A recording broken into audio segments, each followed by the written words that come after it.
श्रीराम नमस्कार. आज 7 जानेवारी 2024 श्रीमद भगवद्गीता आणि मनुष्यजीवन भाग 9. सांख्ययोग. भगवान श्रीकृष्णांनी अर्जुनाला मनाची स्थिती उत्तम होऊन तो युद्धास तयार व्हावा म्हणून जो काही उपदेश केला तो या सांख्ययोगामध्ये आहे. मागील भागामध्ये आपण पाहिलं की भगवंतांनी अर्जुनाला ज्या देहावरती तो प्रेम करतो आहे त्या देहातले आंतरिक आणि बाह्य बदल, तसेच नातं हे क्षणिक असतं आणि जेव्हा आपण एखादी उपाधी म्हणजे जसं क्षत्रिय, वीर हे जेव्हा तुम्हाला उपाधी स्वरूपात किंवा तुमची ते कर्म आहे, क्षत्रिय असणं, क्षत्रियाचा धर्म पालन करायला पाहिजे, तर हा तो धर्म आहे. मग त्याच्यापुढं तुमचं वैयक्तिक जीवन शून्य. या सर्वाची आठवण भगवंतांनी अर्जुनाला करून दिली. पण अर्जुनाचं मानसिक स्थिती अजूनही स्थिर नव्हती की आपण एखाद्या लहान मुलाला सांभाळावं किंवा त्याला सांभाळता त्याला एखादी गोष्ट भरवाचा आई जसा प्रयत्न करते, भात भरवते किंवा जेवण भरवाचा प्रयत्न करते आणि तो 10 ठिकाणी फिरत असतो, तशी वैचारिक अवस्थेमध्ये अर्जुन होता. भगवंत त्याला उत्तम अन्न भरवाचा प्रयत्न करत होता, पण तो लक्ष न असल्यामुळे किंवा मुळाशी न गेल्यामुळे वास्तविक बुद्धिमान असा देह अर्जुन ह्याला भगवंत ज्ञान प्रदान करत आहे. ज्ञान अर्जुनाला होतंच, पण ते ज्ञान सुप्त अवस्थेमध्ये होते. आपण जेव्हा एखाद्या गाडीतनं प्रवास करत असतो तेव्हा समजा थंडी आहे तर पुढं बाहेर धुकं असेल तर काचेवरती एक प्रकारचा थर जमा होतो आणि आतला किती निष्णात ड्रायव्हर असला तरी त्याला बाहेरचं दिसणं अवघड जातं. तर बाहेरचं दिसत नाही किंवा एखाद्या खड्ड्यातनं गाडी गेली तेव्हा कोणाला धडकला तर त्याचा अर्थ असा नाही होत की तो ड्रायव्हर कुशल नाही आहे. क्षणापुरता डोळ्यापुढं आलेला अंधारी किंवा तुम्हाला धुकं म्हणलात तरी चालेल, धुकं हा शब्द योग्य ठरेल. धुरकट बघणं, जर पंखा एकनी वाढवलं, धुरकट बघणं. भगवंतानी जेव्हा अर्जुनाला सांगितलं की हे अर्जुना, तू ज्या देहाचा विचार करतोस, आपण 1000 वेळा पोथ्यांमधनं किंवा कुठल्या पुस्तकांमधनं नैनम छिंदंती हा शब्द नक्की ऐकला असेल. गजानन महाराजांच्या पोथीत आहेत, साधू जेव्हा फिरत फिरत त्या पाटलांच्या मळ्यात येतात आणि गजानन महाराज पलंगावरती ते निरूपण करत असतात तेव्हा सांगतात की शरीराला अग्नी जाळत नाही. आणि मग महाराज त्यांना सांगतात की महाराज स्वतः जाऊन बसतात की तू येऊन बस. हा भाग आपण जे महाराजांची पोथी वाचतात त्यांना माहिती असेल, पण महाराज त्याला जे सांगतात त्या साधूंना की तू बाजूला येऊन बस, कारण साधूंनी सांगितलं असतं की अग्नी देहाला जाळत नाही. मागच्या भागात सांगितलं देह आणि देही. देह बाह्य अवस्था, आपल्याला दिसलेला शरीराचा आकार, शरीर म्हणजे देह, आणि देही म्हणजे देहामध्ये जो स्थित आहे ते ईश्वरीय अंश, जे चैतन्याचा जो अंश आहे तो देही. हे दोन्हीही वेगळं आहेत, एकाच ठिकाणी आहेत पण दोन्ही वेगळं आहे. पाण्यामध्ये दूध असेल तर आपण त्याला दूधच म्हणतो, पाणी म्हणत नाही, कारण ते एकमेकात इतकं मिसळलेलं असतं की ते फक्त राजहंसच वेगळा करू शकतो. राजहंस आपल्याला लहानपणापासून सांगितलं की राजहंस हा पक्षी आहे, पक्षी हे करतो, पण राजहंस ही एक प्रकारची स्थिती आहे की तेच विभाजन करू शकतात. संन्यासांमध्ये राजहंस ही अवस्था आहे. तसं भगवंत इथं अर्जुनाला सांगतात ती अवस्था तू स्वीकार कर. तू देह आणि देहामधला असलेला परमात्मा जर तू ओळखलास, तुला माहिती आहे पार्था की 5 तत्व आहेत. पृथ्वी, ज्या पृथ्वीपासनं जेवढी शस्त्र अस्त्र तयार झालेली आहेत ही सर्व ह्या पृथ्वीपासून तयार झाली, पृथ्वी तत्वापासून तयार झालेली आहेत. पृथ्वी, अग्नी, वायू आणि जल या 4 तत्वांचाच भगवंतांनी अर्जुनाला देहाशी स्पष्टीकरण करताना उल्लेख केलेला आहे, आकाशाचा केलेला नाही आहे. भगवंतांनी सांगितलं की अग्नी देहाला जाळू शकतो, देहीला जाळू शकत नाही. आपण आता ऐकताना 2 गोष्टी समोर ठेवल्या पाहिजेत. देह बाह्य अवस्था, देही अंतरात्मा, जो आत्मा आहे, आत्मस्वरूपात आहे. मग भगवंत अर्जुनाला सांगतात तू किती उत्तम शस्त्र जरी मारलं समोरच्याला तरी ते शरीर नष्ट करू शकतं, त्याच्या देहामधला असलेला अंतर आत्मा ते मारू शकत नाही, कारण ते शस्त्र तिथपर्यंत पोचू शकत नाही. दुसरं, पृथ्वी तत्व अशी कुठलीच घटना नाही की जिथनं त्या पृथ्वी तत्व त्या देहीपर्यंत, देही शब्द लक्षात ठेवा, देही आलं की अंतरात्मा, आत्मज्योत, तिथपर्यंत पोचू शकत नाही.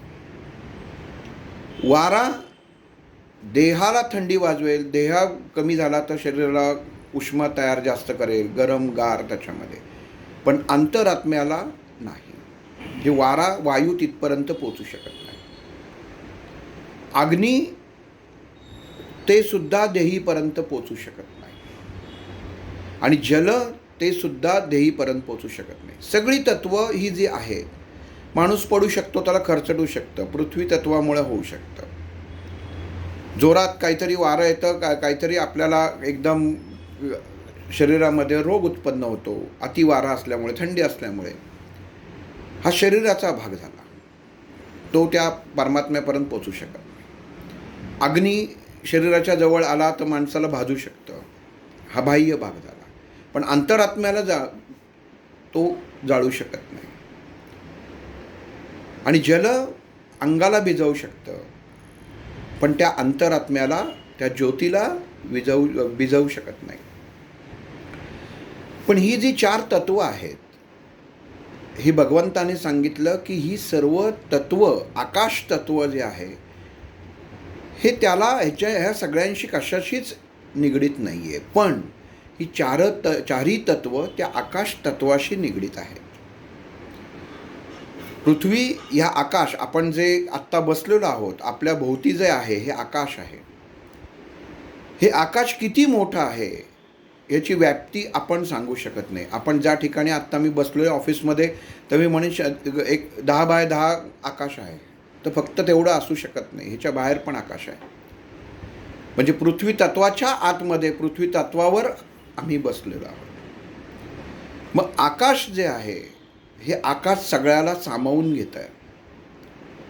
आणि ज्या घटना जल, वायू, अग्नी आणि पृथ्वी तत्वाशी निगडीत आहेत, या आकाशाच्या माध्यमातून घडतात. क्रिकेटची मॅच कुठं होते? ग्राउंडवर. आकाश मोकळं आहे, सामावून घेतलं जातं. एखाद्या ठिकाणी आग लागते घराला, म्हणून आकाश संपत नाही, तो जाळून अग्नी संपतो. एखाद्या ठिकाणी वादळ उत्पन्न होतं, तर ते वादळ शमलं किंवा वादळ तुफान आलं तर ते तुफान, ते भौतिक गोष्टी आहेत ते सगळं उडवून देतं. किंवा ज्याला सुनामी म्हणतो की ते जल जे आहे ते जलस्तर वाढतो, तो विध्वंस करतो. पण आकाश जे आहे त्याच्यामध्ये कुठलाही बदल होत नाही. मग वैचारिकतेचं जे आकाश आहे, थोडा विषय इथं क्लिष्ट स्वरूपात जातो, कारण सांख्ययोग थोडासा तसं म्हटलं तर हा क्लिष्टच आहे. कारण जे आपण सहज एखादी गोष्ट आपण म्हणतो की देहामधल्या असलेल्या ज्योतीला हे मारू शकत नाही, इथपर्यंत म्हणणं ठीक असतं. पण ते स्वतः स्वीकारून ते समजणं हे जरा थोडंसं अवघड गोष्ट आहे. की ज्या सोप्या पद्धतीने भगवंताने जरी अर्जुनाला सांगितलं तरी ते कळणं गरजेचं आहे की कसं. की मनुष्य जो अर्जुन आहे त्या अर्जुनाला भगवंताने सांगितलं की तू असं श्लोकामध्ये लिहिलेलं आहे दुसऱ्या अध्यायातल्या 13व्या श्लोकामध्ये, की वस्त्रसुद्धा जेव्हा जीर्ण होतात तेव्हा मनुष्य बदलतो. मागच्या भागामध्ये हे उदाहरण झालं होतं की आपण शर्ट जर कुठं फाटला की जीर्ण झाला की आपण शर्ट बदलतो, म्हणून माझा देह मी बदलत नाही. पण इथं कसं होतं, ही तुम्ही बाह्य कृती बघितलीत, किती सोपं आहे. सांख्ययोग सोपा आहे हा खूप, की वस्त्र बदललं तरी मी बदलत नाही, समजायला सोपं आहे. पण इथं भगवंताने अर्जुनाला सांगितलं, एक लक्षात घ्या, अर्जुन किती हुशार होता बघा. एखादं वस्त्र कोरं असतं किंवा लहान मूल असतं, तरुण पुरुष असतो, तो भगवंताला अर्जुन म्हणतो, भगवंता तू जे म्हणतोयस ना की शरीर हे जेव्हा जीर्ण होतं, शरीर जेव्हा म्हातारं होतं तेव्हाच ते देह सोडतं, आत्मा देह सोडतो, बदललं जातं, हे मला तुझं मान्य आहे भगवंता. पण एखादा लहान मूल किंवा एखादा तरुण माणूस, तरुण युवक युवती जेव्हा मृत्यू पावतात तेव्हा त्यांचं शरीर तर चांगलं ठणठणीत असतं, ते कुठं जीर्ण असतं. हा अर्जुनाचा भगवंताला असलेला प्रश्न होता. भगवंत हसतात आणि म्हणतात, खूप छान प्रश्न तू विचारलास, पण अजूनही तू बाह्य अवस्थेत आहेस अर्जुना. कारण मनुष्य जेव्हा जो हा देह जीर्ण म्हणतो, जेव्हा भगवान श्रीकृष्ण अर्जुनाला सांगतायत की देह जेव्हा जीर्ण होतो तेव्हा आत्मा हा शरीर बदलतो, हे भगवंत सांगतात. आणि अर्जुन म्हणतो की तरुण मुलगा असेल तर त्याचा देह जीर्ण कसा, आत्ता तर तो वाढायला सुरुवात झाला आहे, तर तो जीर्ण कसा होईल, असा अर्जुनाचा श्रीकृष्णाला असलेला प्रश्न आहे. आणि मग इथं भगवंतांनी सांगितलं की अर्जुना, तू हा बाह्य अवस्थेतनं देह बघतोय. तरुण अवस्था, बाल्य अवस्था ही बाह्य अवस्था आहे. आणि आपला जो विषय झालेला आहे किंवा मी तुला जे सांगायचा प्रयत्न करतोय ते शरीर जीर्ण, म्हणजे शरीर जीर्ण केव्हा होतं, जेव्हा भोगाशी निगडीत असतं. मनुष्य ज्याप्रमाणे कर्म करत असतो, ज्याप्रमाणे त्याचं संचित असतं, त्याप्रमाणे ते क्रियमानमध्ये रूपांतरितून प्रारब्ध म्हणून समोर येतं. तरुण मुलाचा एक उदाहरण द्यायचं म्हणून सांगायचं झालं तर एखाद्या व्यक्ती ह्या जन्मी जीव देतो. 84 लक्ष योनीमध्ये मनुष्य प्रवास करतो, जन्म मृत्यूचा प्रवास करतो. याचा अर्थ हे निश्चित आहे शास्त्रामध्ये दिलं की आत्मा हा परत दुसरा देह धारण करतो. कारण आपण म्हणतो, आपण आपल्या पत्रिकेत म्हणतो की हा पूर्वकर्माचा दोष आहे. आपली जेव्हा पत्रिका ज्योतिषाला दाखवतो आणि तो म्हणतो की पूर्वजन्माचे काही पाप आहे, एखाद्या अधिकारी व्यक्तीकडे जातो, तो म्हणतो मागच्या जन्मी तुम्ही अमुक अमुक यांना छळलेलं आहेत, अमुक अमुक यांचं त्रास दिलेला आहे, म्हणून तुम्हाला हा त्रास होत आहे. पण मग तेव्हा झालेला त्रास आत्ता तुम्हाला भोगतोय, याचा अर्थ असा की हा आत्मा परत देह धारण करतो, म्हणजे तो चेतन आहे,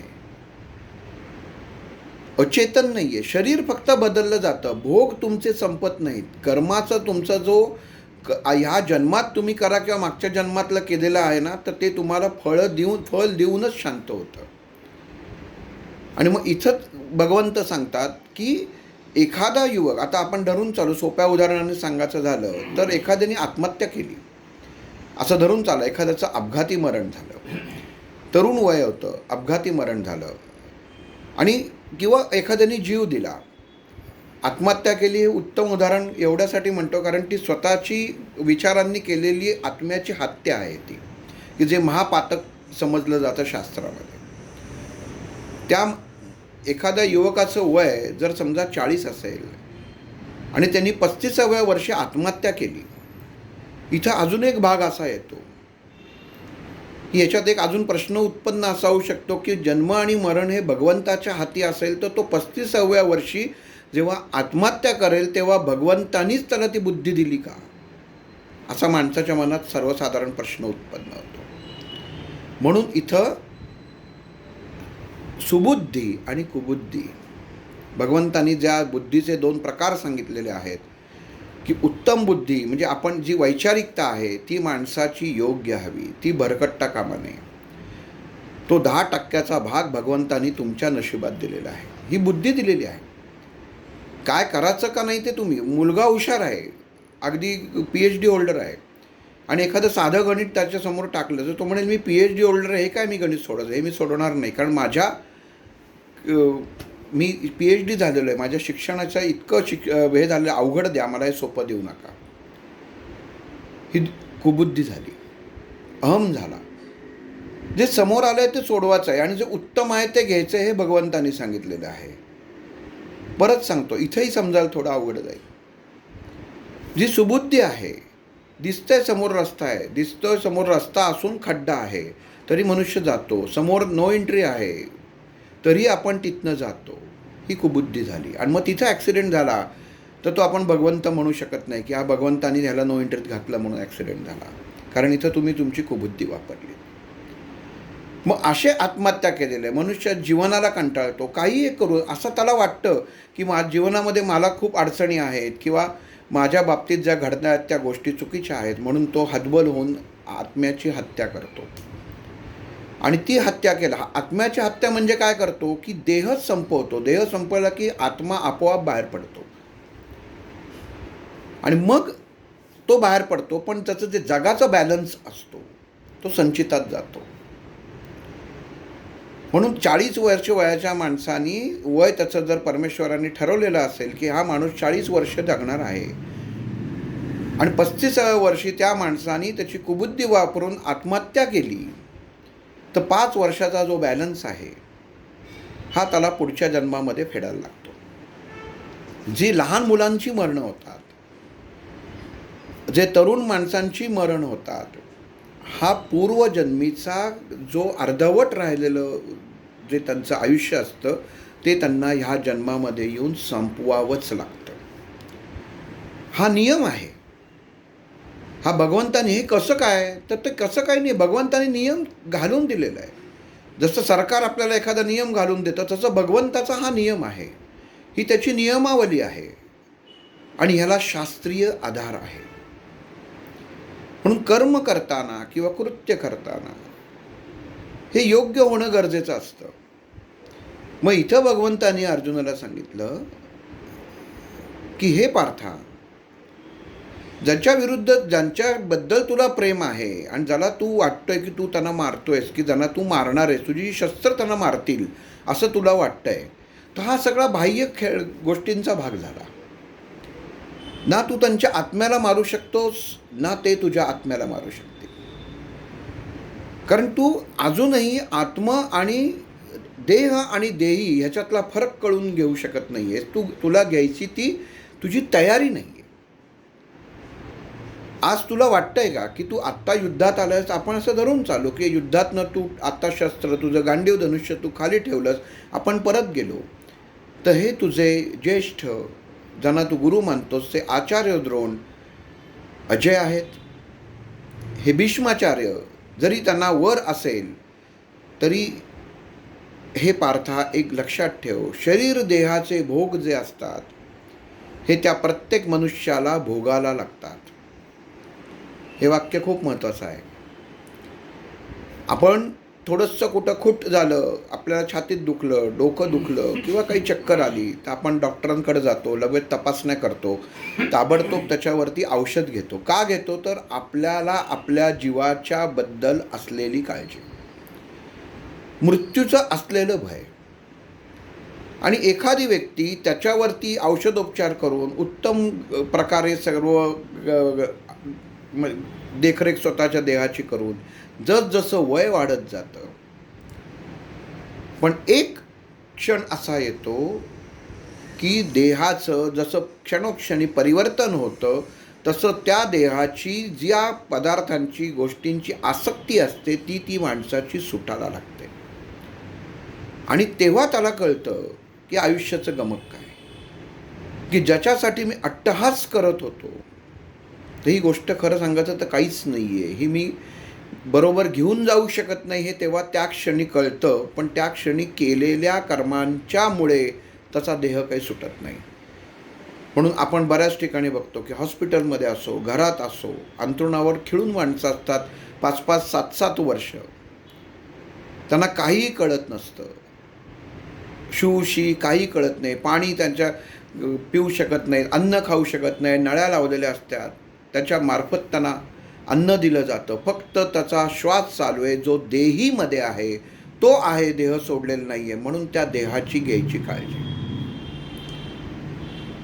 मग अशी अवस्था प्रत्येक माणसाचं रिअल, तर शेवटी घरचेही म्हणतात की आता सुटलेलं बरं, किती घे करणार, हाल त्यांचे बघवत नाहीत.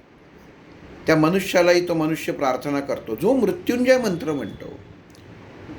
गंमत अशीच आहे, तुम्हाला जगाचं असेल, एखाद्याला मृत्यूतनं बाहेर काढायचं असेल तरी मृत्युंजय मंत्र म्हणतात, आणि एखाद्याचा आत्मा मुक्त व्हावा मनाचा असेल तरी मृत्युंजय म्हणतात. कशासाठी म्हणतोय हे महत्त्वाचं आहे. मग इथं भगवंताने अर्जुनाला सांगितलं, तुझी दृष्टी बदल. ज्या दृष्टिकोनातनं तू बघतोयस, हे तर काही चारी तुझ्याकडे सगळे अस्त्र, वरुणास्त्र असो, अग्निअस्त्र असो, तू एवढा धनुर्धरी आहेस, श्रेष्ठ आहेस, वीर आहेस, हे सगळं असून हे सगळं निष्फळ आहे. कारण तू कितीही जरी प्रहार केला तरी त्याला, त्या व्यक्तीला मारू शकत नाहीस, त्याच्या देहाला तू मारू शकतो. जो देही आहे त्याला मरणच नाही, तर तू तुला मारूच कसं शकतोस. ह्या रांजणामध्ये, ज्ञानेश्वरीमध्ये माऊलींनी हा रांजणाचं उदाहरण दिलं आहे, सोपं करून सांगितलेलं आहे की देहाला त्यांनी रांजण म्हटलेलं आहे. त्याच्यामध्ये जर पाणी भरलं आणि त्याच्यात सूर्याचं प्रतिबिंब जर पडलं त्या पाण्यामध्ये, आणि आपण एखाद्या माणसाने बघितलं की तो म्हणतो वा, रांजणामध्ये सूर्य आहे, म्हणजे त्याला ते चैतन्य त्या रांजणात दिसतं, पण तो रांजण फुटला, त्यातलं पाणी पडलं, बाहेर वाहून गेलं. रांजण असतो, देह असतो, पण ते चैतन्य क्षणभराचं त्या देहामध्ये म्हणजे त्या रांजणामध्ये दिसत नाही. आपण म्हणतो ना, आपल्या देहामध्ये किती टक्के, 70-80% वर पाणी आहे, जल आहे. मग त्याच्यामध्ये जे प्रतिबिंब आहे, जे माऊलींनी सांगितलं रांजणामध्ये दिसतं, तरी ते त्याच्यात दिसलं, ते क्षणिक आहे. मग क्षणिक असलेल्या गोष्टी माऊलींनी इथं अर्जुनाला सांगितलं की तू सूर्य म्हणलास की नाही, तू युद्ध नाही केलंस, आज सूर्य मावळला तर तो उद्या उगवणारच आहे. तुझ्या युद्ध करण्यावरती ते अवलंबून नाही आहे. चंद्रसुद्धा सूर्याचा अस्त झाल्यानंतर चंद्र उगवणार आहे, म्हणजे तू असं म्हणणार आहेस का की आता सूर्याचा उदय कधी होणार नाही आहे. मग ज्या घटना पार्था तू समजून घेत नाही आहेस, अवघड विषय आहे थोडा, परत सांगतो.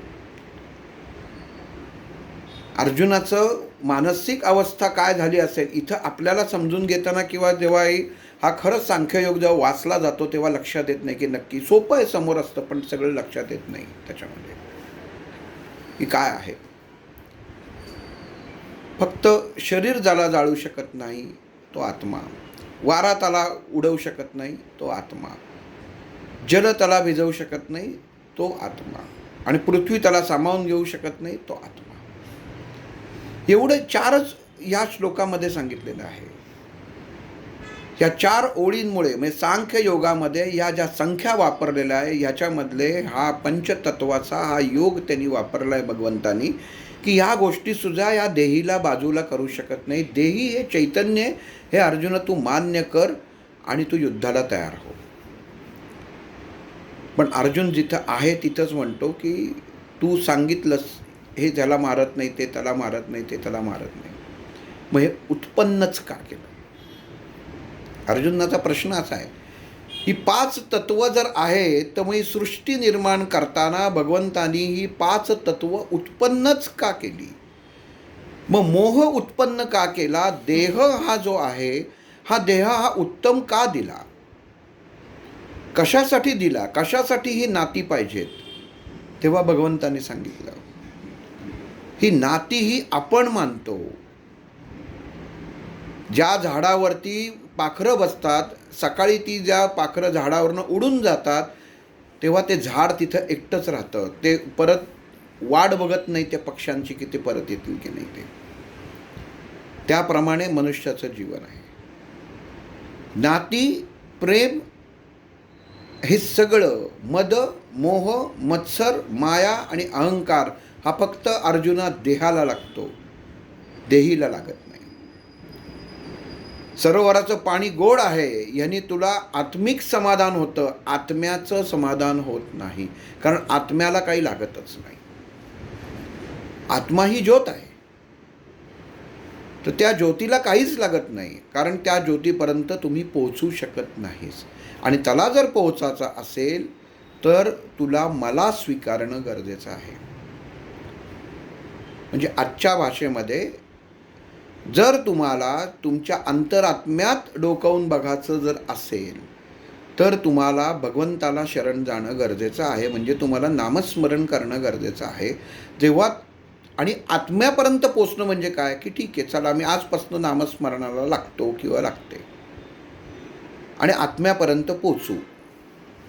पण मग आत्म्यापर्यंत पोचणं म्हणजे काही वेगळं तुम्हाला दिसणं नाही, की जन्म आणि मृत्यू हे अटळ आहे आणि सत्य आहे ह्याची जाणीव होणं म्हणजे आत्म्यापर्यंत पोचणं आहे. इथं भगवंत एक उदाहरण सांगतो, की एक गौतम बुद्धांचं वाचलेलं उदाहरण आहे, की मनुष्य मोहामध्ये कसा अडकतो. की जसं अर्जुनाला हा नात्यांचा मोह झालेला आहे, पण जेव्हा हे पर्क होतं, जेव्हा जसं श्रीकृष्णाने अर्जुनाला सांगितलं की आधी जी युद्ध केलीस त्याच्यामध्ये तुला कधी हे विषय आले नाहीत किंवा तेव्हा तू कधी बोललेलं नाही आहेस, पण आत्ता आपलेच समोरचे बघितल्यावर तुला हा सगळा साक्षात्कार झालेला आहे ज्ञानाचा आणि प्रेमाचा उबळ आलेली आहे, ही चुकीची आहे. कारण ह्याच्यात भेद उत्पन्न होतो. कारण एक सर्वोत्कृष्ट उत्तम माणूस असा भेद करू शकत नाही, त्याचा धर्मच हा क्षत्रिय आहे. पण एक उदाहरण सांगतो, गौतम बुद्धांचं उदाहरण आहे. एका गावामध्ये आपल्या शिष्यांसोबत जात असतात आणि एक माणूस गौतम बुद्धांकडे येतो आणि त्यांना सांगतो की महाराज मला जीवन रहस्य सांगा, जीवनाचं सार काय आहे, जीवनाचं रहस्य काय आहे. आणि ते गौतम बुद्ध म्हणतात की तुला मूल आहे का, घरात कोण कोण आहे तुझ्या. तो म्हणतो मुलगा आहे, बायको आहे. म्हणतात बरं, तुला भाऊ आहे का. तो म्हणतो आहे की. कुठं राहतो. पलीकडेच राहतो. त्याला मुलगा आहे का. हो त्याला मुलगा आहे, मुलगी आहे. म्हटले बरं, अजून तुझ्या आजूबाजूला कोण राहतो. तो म्हटलं शेजारी आहेत. त्यांना मुलगा मुलगी आहे का. ते म्हटलं आहे. आणि तू जिथं राहतोस त्या भागामध्ये असं कोणी आहे का की जो तुझ्या ओळखीचा नाही आहे पण त्याला मुलगा मुलगी आहे. माणूस म्हणतो हो आहेत की, अशा मी बऱ्याच जणांना ओळखतो. तर बुद्ध म्हणतात ठीक आहे. आता म्हणले माझ्या एका प्रश्नाचं उत्तर दे. असं धरून चाल की तुझा मुलगा मेला तर तुला काय वाटेल. आणि तो माणूस बुद्धाला म्हणतो तुम्ही काय बोलताय, मी तुम्हाला जीवनाचं सार काय हे विचारायला आलो आहे आणि तुम्ही मला असा प्रश्न विचारून दुःखी करताय. गौतम बुद्ध म्हणतात की मी तुला आयुष्याचं सारच सांगायचा प्रयत्न करतोय, तू माझ्या प्रश्नांची उत्तरं दे. तर म्हणतो ठीक आहे. म्हटलं मला अतिशय दुःख होईल. जीवनामध्ये मी जे कमवलेलं आहे, ज्या गोष्टी मी त्याच्यासाठी केलेल्या आहेत, घर दार शेती सगळं, हा तर भाग आहेच म्हटले, पण जे माझं रक्त आहे त्याला मला गमवण्याची खूप वाईट वाटेल आणि मलासुद्धा न जगण्याची इच्छा निर्माण होईल. माझी बायको तर काय तिचे हाल होतील सांगता येणार नाही. गौतम बुद्ध म्हणतात बरं, मग आता मला म्हटले तुझ्या भावाच्या मुलाच्या बाबतीत झालं तर काय होईल. ते म्हणतात बरोबर आहे तुमचं, अति दुःख होईल कारण तो माझ्या मुलासारखाच आहे, पण माझी बायको कदाचित तेवढं दुःख करणार नाही आणि मला तेवढं दुःख अगदीच होणार नाही की जेवढं माझ्या मुलाला, मी तुटणार नाही. ते म्हटले बरं. आणि म्हटले मग शेजारच्याचा मुलगा समजा गेला तर तुला काय वाटेल. तो म्हणे खूप वाईट वाटेल, दुःख वाटेल. रोज बघणारा माझ्या मुलाबरोबर तो त्याचा मित्र आहे, खेळणारा, तर वाईट वाटेल. बुद्ध म्हणतात मग तू त्या दिवशी घरात जेवशील की नाही. तर म्हणलं हो जेवीन की. दुःख वाटेल पण मी माझ्या घरात जेवीन वगैरे सगळं नित्यकर्म माझी चालू ठेवीन. तर म्हटले बरं. आणि म्हटले मग जो जवळचा राहतो ज्याला तू ओळखत नाहीस तर तो मुलगा गेला तर तुला काय वाटेल. तर ते म्हणले काही वाटणार नाही त्याला. तेवढं दुःख म्हणजे तो विषय मी त्या क्षणामध्ये विसरून पण जाईल. तर म्हणले बरं. मग बुद्ध त्याला म्हणतात, तू कधी समुद्राच्या किनारी गेला आहे का? आणि समुद्राच्या किनारी गेल्यावर तुझं असं कधी झालं आहे का की तुझ्या मुलांनी त्या समुद्राच्या वाळूचा घर बनवलं आहे किंवा किल्ला बनवला आहे? तर ते म्हणतात, हो माहिती आहे ना, कितीतरी वेळा आम्ही जातो तेव्हा तो बनवतो, पण एक लाट येते आणि त्या लाटेमध्ये तो जातो आणि मग मुलगा रडत बसतो, मला मजा वाटते, मग मी त्याला परत बनवायला मदत करतो. मग गौतम बुद्ध म्हणतात की ज्यावेळी मुलाला ते जे घर तो बांधलेला असतो, हे आपल्याला तुम्हाला माहिती आहे की ती लाट येणार आणि ते घर उद्ध्वस्त होणार, पण ती उद्ध्वस्त झालेल्या लाटेमधले जे घर आहे तुम्ही ते क्षणात परत उभं करता आणि मुलाला तेवढा आनंद होतो जेवढा ते घर तुटल्यावर होतो. म्हणजे ज्या क्षणी लाट येते, त्यांनी उभं केलेलं घर जेव्हा तुटतं तेव्हा मुलगा रडतो, तेव्हा तुम्हाला दुःख होतं का? म्हणतो नाही, अजिबात, त्यात काय दुःख व्हायचं आहे, मला माहितीच होतं ही लाट येणार आणि ते घर उद्ध्वस्त करणार, त्याच्यात नवीन काय? म्हणलं हेच आयुष्याचं सार आहे. ज्या गोष्टीमध्ये मनुष्य अडकून राहतो ती गोष्ट आपल्यापासनं दूर झाली की मनुष्याला दुःख होतं. त्या मुलाला माहीत नव्हतं की आपलं हे जे घर मी उभं केलेलं आहे, ज्या लाटेनी ते आता वाहून गेलेलं आहे, ते मी परत उभं करू शकेन की नाही. आणि जेव्हा तुम्ही त्याला परत मदत करता तेव्हा त्याला हायसं वाटतं, पण त्या क्षणी ज्यावेळी ते वाहून जातं त्या क्षणी त्याच्यासाठी ती प्रिय गोष्ट असते, पण तीच प्रिय गोष्ट त्यावेळी तुमच्यासाठी नसते, कारण तुम्हाला त्याचं ज्ञान असतं की हे होणारच आहे. आणि हे जीवनाचं सार आहे की जीवनामध्ये मनुष्याच्या ज्या गोष्टींच्या पाठीमागं मनुष्य जातो त्या सर्व गोष्टी ह्या नष्ट होणाऱ्या असतात, तरी मनुष्य त्याचं दुःख करत बसतो. हे उदाहरण भगवंताशी अर्जुनाला सांगताना लागू पडतं की ज्या नात्यांबद्दल तुला प्रेम आहे ती एक ना एक दिवस तू नाही संपवलीस तरी संपणार आहे.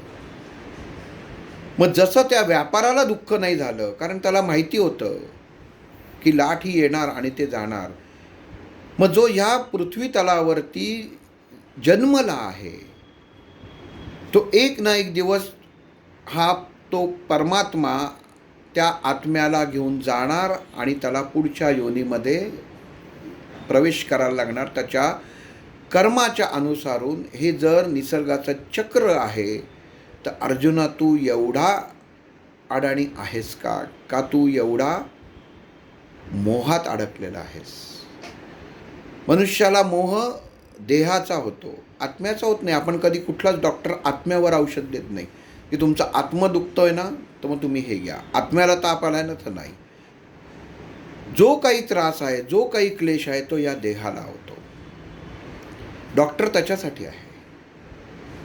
आणि आत्मा जो आहे हा नित्य आणि अनित्यच्या मध्ये फसलेला आहे, जो देह बदलणारच आहे, ज्याचं कामच आहे की एक देह जीर्ण झाला. परत सांगतो, देह जीर्ण होणं म्हणजे म्हातारा होणं नाही.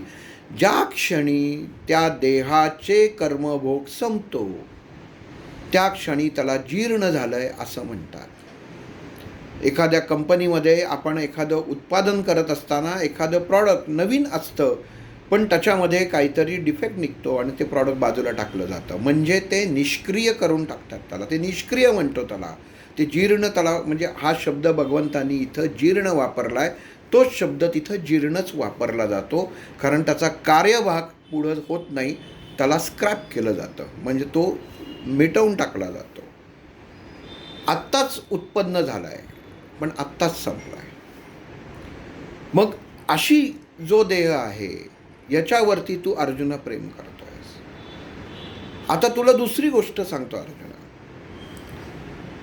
मनुष्य देहामध्ये ही जी 5 तत्व आहेत, ही 5 तत्व जशी तुझ्या शस्त्र आणि अस्त्राला अनुसरून ही ती पंचतत्वांचं, तू आकाशासाठी कुठलं शस्त्र अस्त्र मिळवलेलं आहेस का? तर कुठलंच नव्हतं. अख्खं महाभारत वाचलं, भगवद्गीता वाचली तरी आकाश तत्वासाठी कुठलंच शस्त्र नाही. कारण आकाश हे आकाशच असतं. आकाश ही ती पोकळी आहे की ज्याच्या आतमध्ये ही चारही तत्व काम करत असतात. त्याच्या आतच ही सर्व सृष्टी आहे. म्हणून भगवंतानी त्या ह्या चारच, पृथ्वी, जल, अग्नी आणि वायू, ही चारच तत्व मनुष्याच्या देहावरती हवी होतात. देहावरती, देहीवरती नाही. आणि ही बिघडली की आकाश बिघडतं. आयुर्वेद डॉक्टर जे आहेत त्यांच्या लगेच लक्षात येईल. देहामधलं काय बिघडलं? अग्नी बिघडला. देहामधलं काय बिघडला? वायू बिघडला. देहामधलं काय बिघडलं? पृथ्वी तत्व बिघडलं. देहामधलं काय बिघडलं? जलतत्व बिघडलं. पण देहामधलं आकाश बिघडत नाही. कारण आकाशाच्या मध्ये ही चार तत्व येतात आणि ही चार तत्व आत्म्याला क्लेश पोचवू शकत नाहीत. कारण तिथपर्यंत ती जाऊच शकत नाहीत. हेच महाराजांनी सुद्धा गजानन विजयामध्ये साधूला सांगितलं, माझ्या शेजारी येऊन बस, तू सांगतोयस. बघा काय पोथी वाचताना काय आपल्याला लक्षात घ्यायचं आहे. साधूंनी सांगितलं होतं, बऱ्याच वेळा गफलत होते की अग्नी शरीर जाळू शकत नाही. हे लोकांना भगवद्गीतेच्या श्लोकातनं लक्षात यायला पाहिजे तेव्हा महाराजांनी त्यांच्या काळामध्ये लक्षात आणून दिलं आहे की हा सांगतोय, हा गडबड करतोय. म्हणून महाराजांना स्वतःला त्या पलंगावर बसायला लागलं. अग्नी देह जाळतो, देही जाळत नाही. मग आत्मा पंचतत्वामध्ये विलीन होतो. मग ज्या पाच तत्व ज्यांनी हा देह बनतो, जी प्रक्रिया आहे, त्याच प्रक्रियेमध्ये तो आत्मा विलीन होतो आणि नवीन देह धारण करतो. हे समजा आपण एखादा गेला की म्हणतो अमुक अमुक हे पंचतत्वात विलीन झाले. पण मग ती तत्व कुठं गेली असं कधी विचार करतो की पंचतत्वात विलीन झालं, तत्वच संपली, पण कुठं संपली? तर आकाश तत्वात संपली. पण लक्षात घ्या, पंचतत्वात विलीन झाले म्हटलेलं आहे. म्हणजे ज्या आकाशामध्ये ही चार तत्व येतात त्याच्यामध्ये तो गेलेला आहे. म्हणजे पुनरपि जननम पुनरपि मरणम. म्हणजे परत भोगण्यासाठी त्याला देह धारण करायला लागतो. आणि असा देह धारण करायला लागतो की ज्याच्यामध्ये त्याला भोग भोगाचे असतात. आणि मग भगवंत बरोबर ती योनी त्याच्यासमोर आणून ठेवतो आणि त्याच्यात तो निवड करतो की कुठल्या योनीतनं मला भोग भोगाचे आहेत. ही गोष्ट खूप महत्त्वाची आहे. कारण हे समजणं खूप गरजेचं आहे. कारण ज्याच्यासाठी अर्जुनाचा एवढा अट्टहास, हा सगळा योग आहे, हा इथंच घुटमस होते सगळी. पुढचे सगळे योग सोपे आहेत. इथंच सगळा गोंधळ आहे की सगळं सोपं असून काहीच कळत नाही. की फक्त शस्त्र मारत नाही, हे झालं नाही. एवढ्या ह्याच्याने एखाद्याला युद्धाला तयार करणं खूप अवघड आहे. आणि मग त्याला अर्जुनाला भगवान श्रीकृष्ण म्हणतात, सोडून दे, तू असं कर, माझ्यामध्ये सामील हो. म्हणजे मी माझ्या दृष्टिकोनातनं तुला मी जग दाखवतो. मग अर्जुन तिथं त्याला म्हणतो की हे केशवा, तुझ्यामध्ये सामील व्हायच्यापेक्षा मी असं करतो. हा सगळा तू म्हणतोयस ना, सगळा भौतिकाचा खेळ आहे, हा सगळा शरीराचा खेळ आहे. मनुष्य बरोबर काही नेत नाही, संपत्ती नाही, काही नाही, काही नाही. मोह माया ही तू जे काय तत्व सांगितली ती सगळी मान्य आहेत मला केशवा, पूर्ण सगळं कळतंय. पण गंमत अशी आहे की माझा स्वतःचा जो वैचारिकता आहे ही या सगळ्याला स्वीकारत नाही आहे. तर मग मी असं करतो, हे सगळं इथंच मोकळं करतो आणि हिमालयात निघून जातो. हे नकोच काही. ज्ञान पण नको, कोणाची हेवेदावे नको, मला कोणाचं दुःख नको, कोणाचं सुख नको. इथं युद्ध हो नको होऊ दे, मला त्याच्याशी घेणं देणं नाही. जसा आहे त्या कपड्यानिशी मी हिमालयात निघून जातो. आणि मग इथं भगवंत म्हणतात, म्हणजे तू षंड आहेस. सरळ एखाद्या मुलाला जेव्हा आपण एखादी मनुष्य असतो की नाही, आपण त्याला समजवत असतो एखाद्या विचारांनी, आणि ते समजवता त्याला किती वेळा समजून सांगितलं तरी जेव्हा कळत नाही, तेव्हा तो समजवणारा असतो ना, तो शेवटी अनियंत्रित होतो, चिडतो आणि असा काहीतरी शब्द बोलतो. मग त्याला कळायला लागतं. मी एवढं तुला आत्तापर्यंत बोलून सांगतोय, कळवळून सांगतोय, तरी तुला कळत नाही. जसं आईबाप मुलांना सांगतात की असं वागू नकोस, हे करू नकोस, ही व्यसनं योग्य नाहीत, रात्री उशिरा येणं योग्य नाही, सकाळी उशिरा उठणं योग्य नाही, हे त्या मुलाला कळत नाही. आई वडील घोकून सांगत असतात. पण ज्यावेळी मग स्वतःवरती काहीतरी अशी देहाची क्रिया घडते, तेव्हा त्या मुलाला कळतं की आपले आई वडील ओरडत होते ते बरोबर होते. किंवा मग आईवडिलांना अशी उपाययोजना करायला लागते की ते पोरगं जागेवरती आलं पाहिजे. मग तसं इथं भगवान श्रीकृष्ण अर्जुनाला म्हणतात, अर्जुन पार्था तू षंड आहेस. एखाद्या वीर पुरुषाला जेव्हा तुम्ही म्हणता तू षंड आहेस, हा पहिला भगवंतांनी अर्जुनावरती केलेला एक शाब्दिक अस्त्राचा वापर आहे. की एखाद्याला आपण षंड म्हणणं की त्या माणसाला कळतं की मी स्वतःची आत्मिक ओळख काय आहे, त्यानंतर तो माणूस करायला सुरुवात होते. आणि मग भगवंत इथे अर्जुनाला म्हणतो, तू अमुक युद्ध जिंकलेली आहेस, ही सगळी अस्त्र गोळा केलेली आहेस, ही सगळी निष्फळ आहेत. ही फक्त तू लोकांना दाखवण्यासाठी केलं आहेस की तू कोण आहेस, तू काय करू शकतोस. पण मला आज खात्री झाली अर्जुना, ही तुझी बायको जी माझ्याकडं मदतीला जी काय आली ती बरोबर आली. कारण तू षंडच आहेस.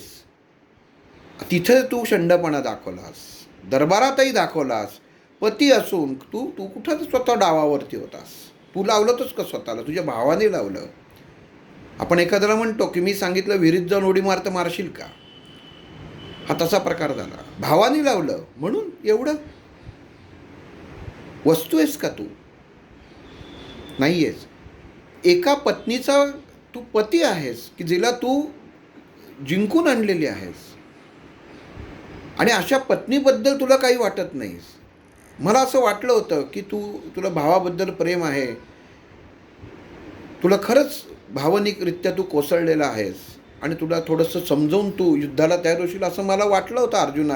पण मला आत्ता कळतंय की तू षंड आहेस. एखाद्याला बघा, भगवंताचं म्हणजे एखाद्याला परत जागं करणं म्हणतो ना आपण, चवताळून, त्याचा प्रयोग आता भगवंत इथंच अर्जुनाच्या बाबतीत करताय. की तुझी लायकीच ती आहे, लायकी काढली. तुझी बायको जी बोलते तेच योग्य आहे.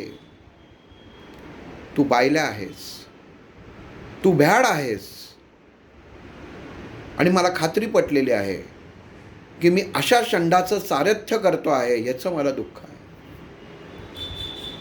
मला असं वाटलं होतं की जेव्हा मला सारथ्य करायला मिळतंय तर तुम्ही एका वीराचं सारथ्य करतो.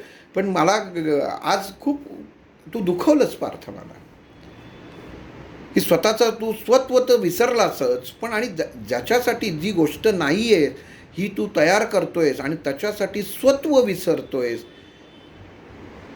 आणि तू स्वतः त्याच्यामध्ये अहंकार तुझ्यामध्ये उत्पन्न होतोय की जे तू काही करूच शकत नाहीस ना, तुझी सगळी शस्त्रास्त्र काही करू शकत नाहीत. अरे तू काय मारणार?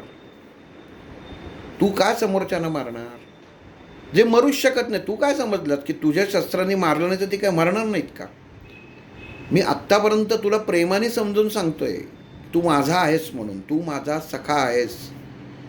आणि तू जे बोललास ना मला युद्ध चालू होताना, जे ते काही अगदी माझ्या बाबतीत तू कळवळा दाखवला, तूची गुरुबंधू पिता, तूची इष्टदेवता, म्हणून मला वाटलं होतं की तू माझं काहीतरी ऐकशील. पण तुझ्यात काही दमच नाही, तू त्या योग्यतेचाच नाहीस. आणि तुझा ही घमंड आहे आणि तुझा हा मोह आहे की जो खोटा आहे, आणि अशा खोट्याचा सारथी मी होणं हे खूप वाईट गोष्ट. आज मला या गोष्टीचं दुःख होतं आहे. कारण तू स्वतः सांगतोयस की मी समोरच्याला मारेन. अरे तू कोण मारणारा? तुझ्या एका अस्त्रामध्ये ती ताकद नाही आहे की तू समोरच्याचा देही मारू शकशील. नीट लक्षात घ्या, भगवंतांनी उच्चारलेले शब्द देह नाही, देही. अरे जो मारणारच आहे, जो जीर्णच आहे. जीर्ण परत शब्द इथं उत्तम आहे. हे सगळे जीर्ण देह आहेत. जीर्ण देह म्हणजे त्याच्या कर्मांचे पापाचं फळ भरलेलं आहे, म्हणून भगवंतानी त्यांना जीर्ण देह म्हटलेलं आहे. की त्यांचे आत्मे आता म्हणजे त्यांचा शरीरी हे हा देह बदलणारच आहे, पण तुला असं वाटतंय की तुझ्यातच तो दम आहे. तर हा तुझ्यात काही दम नाही. तुझं शस्त्र ना त्याला जाळू शकतंय, ना मारू शकतंय, ना भिजवू शकते. काही असं तुझ्याकडे शस्त्रच नाही, तर तुला कसला अहंकार झाला हा? तू मला तुझा अहंकार काय झाला आहे ते मला सांग. वीर आहेस म्हणून मी तुझ्याशी आत्तापर्यंत बोलतोय की तू आणि दुर्योधन आलात, मागून घेतलीस माझी नारायणी सेना, मी दुर्योधनाला दिली आणि मी तुझ्याबरोबर आलो. किती मला अभिमान होता की मी कोणाबरोबर आलो. जो माझा सखा होता, पहिल्यापासून होता, बायकोचा भाऊ होता, त्याच्या मला सारथ्य करायला मिळतं आहे. आणि तू आल्यापासूनच आपली रड लावलेली आहेस. आल्यापासून इथं मला अगदी मोठ्या हुशारकीने सांगतोय, युद्धाला तू अर्जुना तयार झालास. सगळी शस्त्रास्त्रासाठी तू सगळी तयारी केलीस. सगळे बाजूबंदसुद्धा भक्कम करून घेतलेत. रथाची रचना अशी उत्तमोत्तम तू केलीस. मला सारथी म्हणून तू निवडलंस आणि सगळी तयारी करून तू आता मला मोठ्या उत्साहाने म्हणालास की या दोन्ही सैन्याच्या मधोभागी येऊन रथ उभा कर. आणि हे तुझं वागणं कशाला? माझं वेळ जात नाही म्हणून तुला मी इथं दिसतोय? ही भगवंत श्रीकृष्णाने अर्जुनाला केलेली बडबड. एखादा माणसाला सरळ मार्गाने जर देवा म्हणतो ना की जब घी सीधे उंगली से नहीं निकलता तो टेढ़ी करनी पड़ती है. जेव्हा मनुष्याच्या कुठलाही बघा सर्वसाधारण जीवनात जोपर्यंत मी त्या मनुष्याच्या आत्मसन्मान असतो ना, त्याला जर कधी ठेच जर तुम्ही दिलीत तर तो मनुष्य ती आयुष्यात विसरत नाही आणि त्याचा बदला तो पेटून उठल्याशिवाय राहत नाही. म्हणून हे बाहेर जे खून मारामाऱ्या ज्या होतात, जे गँगवॉर होतात, ही याच्यासाठी होतात की त्या आत्मसन्मानावरती ठेच लागलेली असते. आणि इथंच भगवंतानी चांगल्या उद्देशाने अर्जुनाच्या आत्मसन्मानावरती वार केलेला आहे की बघ, एका षंडाचा मी सारथी आहे, मला ओळख. तुझा सारथी नाही म्हटलं. भगवान अर्जुनाला म्हणतात एका षंडाचा सारथी आहे, तू माझ्याकडे बघ, म्हणजे तू माझी ओळख करून घे. पण आपण जेव्हा म्हणतो ना की मी कोणाबरोबर आलो आहे हे बघा जरा, म्हणजे त्याची ओळख नाही होत, आपली ओळख होते की मी कोण आहे. आणि मग ती अर्जुनाला स्वतःची ओळख हे करत असेल. तो म्हणतो की केशवा तू सांगतोय ते सगळं मला पटते, सगळं मान्य आहे, पण हे सगळं कमवून मला जर एकच प्राप्त होणार असेल, का फक्त राज्यच प्राप्त होणार असेल, तर मग एवढा अट्टहास कशासाठी? एवढंच मला माझं म्हणणं आहे. तुझं सगळं मला पटतंय रे की मी ह्याला मारणारा नाही आहे, हे स्वतः मरणारच आहेत. तिथं परत भगवंत अर्जुनाला म्हणतात बघ, अजूनही तुझं अहंभाव गेला नाही. हे मरणारे आहे, तू असं का नाही म्हणत तू मरणार आहेस? तुला काय खात्री आहे की एवढे अमर असलेले भीष्माचार्य तुला मारू शकणार नाहीत? त्यांना तर वरदान आहे. कधीही त्यांनी सांगितलं की माझं मरण व्हावं, त्या क्षणी त्यांना ते मरण मिळणार आहे. आणि अशा व्यक्तीसमोर तू उभा टिकू किती लागू शकशील? अरे गुरु आहेत शेवटी, लक्षात ठेव. ज्यांनी चालायला शिकवलं त्याला माहिती असतं हा कुठं अडखळतो. ज्या द्रोणाचार्यांनी तुला धनुर्विद्या शिकवली तेव्हा कुठलाही गुरु 1% तरी आपल्याजवळ ती विद्या ठेवतो जी समोरच्या शिष्याला तो देत नाही. ही द्रोणाचार्यांनी तुला जी पूर्ण विद्या दिली आहे हिची तुला खात्री आहे, ही तुला खात्री आहे. हे द्रोणाचार्यांनी तुला सांगितलं का की तुला सगळं दिलं आहे? हे तुझं आहे सगळं मनाचं, तू सगळे मनाचे मनोरे रचतोयस. आणि ज्यांच्याबद्दल रचतोय त्यांनी दिलं आहे याची खात्री का? आता ती वेळ आहे का? तू आत्ता जाऊन विचारू शकतोस की तुम्ही मला सर्व शिक्षण दिलं आहे का? मग ते असा अस्त्र आणि असा बाणाचा वापर करू शकतील की ज्याच्यामध्ये तुझाही मृत्यू होऊ शकेल, हा देह कोसळू शकेल. त्यामुळं अर्जुना, असं तुझं जे भाष्य आहे की हे मरणार आहेत मला माहिती आहे, हे म्हणजे तुझ्या देहामध्ये विचारांमध्ये उत्पन्न झालेला मोह आणि अहंकार आहे, हे तू विसरू नकोस. आणि एका वीराला हा मोह आणि अहंकार शोभा देत नाही. कारण या युद्धामध्ये ज्या युद्धामध्ये मनुष्य येतो, जो लढत असतो, त्याला माहीत नसतं आपण जिवंत घरी जाणार आहोत का मृत घरी जाणार आहोत. आणि तू एवढ्या खात्रीने सांगतोयस, आणि जर तू खात्रीने सांगत असशील तर मला असं वाटतं की यापुढं मी तुझं पूजन करावं, कारण तूच भगवंत झालास. आणि मी इथं अर्जुन भगवंताला म्हणतो की नाही, तू जे म्हणतोयस हे मला सर्व पटतंय. आत्ता माझी परिस्थिती गोंधळलेल्या अवस्थेत झाली आहे. मी काय बडबडतोय, मी काय विचार करतोय हे केशवा मला कळत नाही आहे.